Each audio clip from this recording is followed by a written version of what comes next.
5 wins in 9 races. That statistic alone is enough to define a season, but the number itself doesn't tell the whole story. The last time a NASCAR driver won 5 of the first 9 races of a season was 1987. The driver who did it then was Dale Earnhardt. In the entire history of the sport, only 4 drivers have ever pulled off that feat. Tyler Reddick just became the 5th. But what should be a celebration of historic dominance has turned into one of the most talked about and controversial storylines the sport has seen in decades. This isn't just about a driver on a hot streak, it's about a team at the center of a cheating scandal that refuses to go away. Let's rewind to April 19th, 2026, at the AdventHealth 400 at Kansas Speedway. This race had everything: a historic performance, a heartbreaking loss, a controversial caution, and a finish that only added fuel to the fire. The day started with Tyler Reddick putting the number 4523 X1 Racing Toyota on the pole, beating his own co-owner Denny Hamlin by a mere 0.019 seconds. The two teammates went side by side for the first 3 laps, banging doors and trading paint until Hamlin finally cleared him on lap 4. From there, Hamlin was the class of the field, dominating stage 1 and leading 75 of the first 80 laps, but the race was far from over.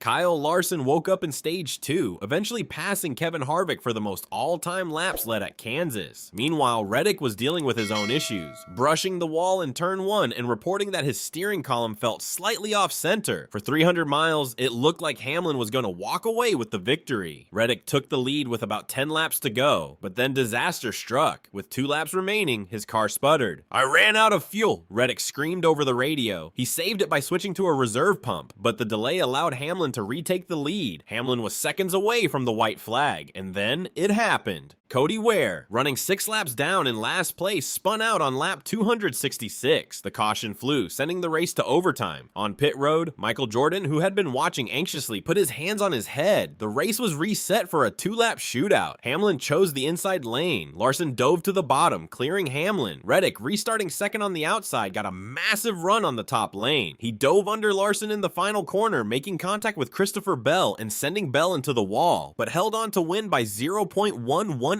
seconds. It was Reddick's 5th win of the year. In victory lane, the drama was immediate. Reddick handed the checkered flag to Jordan, saying, "You've got to deliver for boss man." Jordan, elated, said, "This kid is on fire. I don't know if I can cool him down." But then came the awkward truth. Jordan admitted, "I'm racing against Denny, so I really wanted to beat him because I know we're gonna talk some trash later." That trash talk was likely heated. For Denny Hamlin, this loss was crushing. He had led a race-high 131 laps. He was seconds away from winning until a lapped car wrecked. He didn't hide his fury. "I need Cody Ware running dead-ass last, not to wreck," Hamlin told the media. When pressed, he added, "It's Cody Ware, 6 laps down, wrecking. I don't know, just add it all up." This wasn't just a bad beat, it was history repeating. For the 2nd straight year, Hamlin had lost a Kansas win in the closing laps. Over the last 2 Kansas races, he has led 290 laps and has 0 trophies to show for it. But the race result is only half the story. The other half is why so many people are asking questions. To understand the suspicion, you have to go back to October 2024. That's when 23XY Racing and Front Row Motorsports sued NASCAR. It was an antitrust lawsuit alleging monopolistic practices and anti-competitive behavior. The legal battle dragged on for months, culminating in an 8-day trial in December 2025. Just before Christmas, a settlement was reached.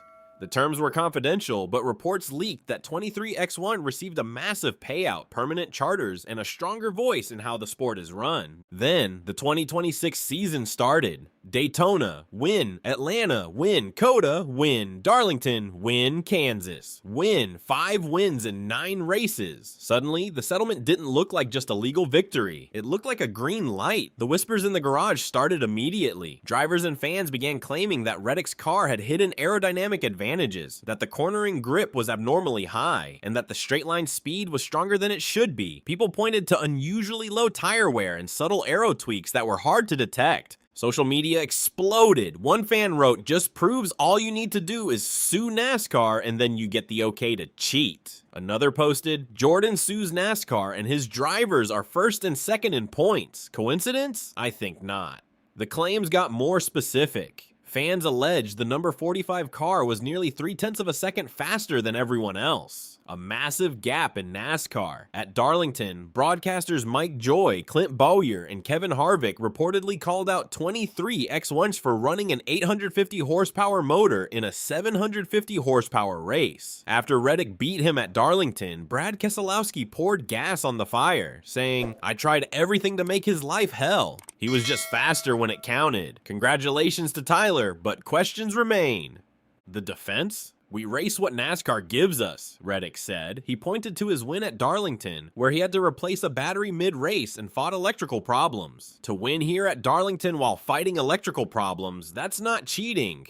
And the facts back him up technically. Post-race inspection at Kansas was completed without issues. There were no penalties. No cars were sent to the R&D center. NASCAR has not opened an investigation. In the eyes of the rulebook, 23X1 is clean. So if they aren't cheating, why are they winning so much? The most logical explanation is stability. In 2025, 23X I was suing NASCAR and didn't know if they'd have a charter in 2026. Now, they have a settlement, a massive payout, and permanent charters. They could pour every penny into performance. Plus, Tyler Reddick is an elite talent who was wasted at Richard Childress Racing. But history shows that when a team dominates like this, suspicion is automatic. In the late 90s, fans swore Jeff Gordon had traction control. In the 2000s, they thought Dale Earnhardt Jr. had a special plate at Daytona. The Reddick is 0.3 seconds faster narrative is just the 2026 version of that. Media insiders are shredding the conspiracy theory. On the Teardown podcast, Jeff Gluck said, "By the way, I don't know what people are referencing. They won the lawsuit, so now everybody thinks it's somehow rigged? That has to be one of the stupidest things." Jordan Bianchi joked, "You've got to be like, we're settling this lawsuit. We're not just going to win the Daytona 500. We want Daytona, Atlanta, and COTA." NASCAR's like, "Seriously?" And MJ's like, "I work in threes." The logic is simple. If NASCAR was going to rig it, they wouldn't make it this obvious. As Gluck noted, fans complain that NASCAR can't even get this right, then claim they rigged 3 different types of tracks. But the competitors? They aren't so sure. Ryan Blaney, who finished 24th at Kansas, said, "He just goes faster. I wish I could point something out, but he's just faster." Kyle Larson, who finished second after his tires gave up, admitted, "I thought I could cruise right there, but my balance was just super tight." Even Denny Hamlin, his own teammate, conceded he was faster on entry, the middle, and the exit. "I'll study it and try to learn something." When your co-owner admits you're just plainly faster, it's hard to ignore. This leaves NASCAR in a nightmare scenario. Reddick now leads Hamlin by 105 points in the standings. He is on pace for one of the greatest seasons in history, but every win is met with an asterisk from the fan base. The Michael Jordan factor makes it worse. Because MJ is there every week, the scrutiny is magnified. If Front Row Motorsports was also dominating, the theory would hold water. But FRM has struggled, with only 2 top 10s in 18 starts. So why is only 23XY winning? Is it Reddick's talent? Or is it a loophole? The timeline is the damning part for conspiracy theorists. Settlement in December 2025. Unprecedented dominance in 2026. It looks bad on paper, but until NASCAR finds an illegal part, it's just that, a look. The talk is loud though. It's turned a rivalry into something bigger. Is this competitive frustration from rivals who just got beat? Or is there fire behind the smoke? We don't know. What we do know is that next week is Talladega. Reddick won there in 2024. If he wins again, the questions will get louder. If NASCAR tears his car apart and finds nothing, the questions might finally fade. But for now, the sport is in chaos. Is this the birth of a dynasty or the biggest scam in NASCAR history?